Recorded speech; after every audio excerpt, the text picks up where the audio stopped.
Why do most businesses fail? Most people think it's about price. They believe if they just charge a little less, they'll sell more and finally make a profit. That's the biggest lie in business. Let me tell you a story about a 21-year-old woman named Emma. She poured her entire life savings into a small coffee studio, convinced that great coffee would sell itself. When she first opened, she charged $6 a cup. People complained it was too expensive. So she dropped the price to $4, but the seats stayed empty. Day after day, she worked longer hours, and month after month, she lost more money. She was on the verge of giving up. One night, completely exhausted, Emma dragged herself to a small networking event. There, she met an older man, a seasoned entrepreneur who had built several successful businesses. He listened quietly to her story, then asked a simple, powerful question. Why are you only thinking about price? Emma was confused. In business, he explained, money doesn't come from what you charge. It comes from the system you build. The very next day, Emma changed everything. Instead of offering discounts, she made a bold move. For your first visit, you get a free coffee tasting flight. Emma panicked. Free? I'll lose even more money. The man just smiled and said, Trust me, no one comes just for one cup. And he was right.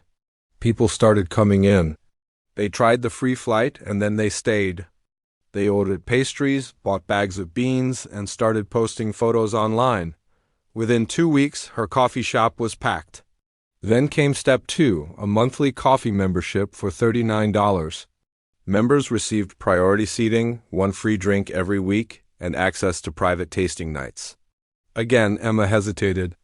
Isn't this asking for too much? But the man reminded her, people don't just pay for coffee. They pay for a sense of belonging. Finally, step 3. She started hosting weekly community events, latte art battles, coffee education nights, and members-only competitions. Suddenly, customers weren't just buying drinks. They were making friends. They were part of a community. 6 months later, Emma wasn't stressed about money anymore. She opened a second location and then a third. Her income exploded not because she lowered her prices, but because she built systems. Emma later asked the man, How do you see these things that others miss? He replied, In today's world, businesses don't survive by chasing money. They survive by building experiences that bring people back again and again.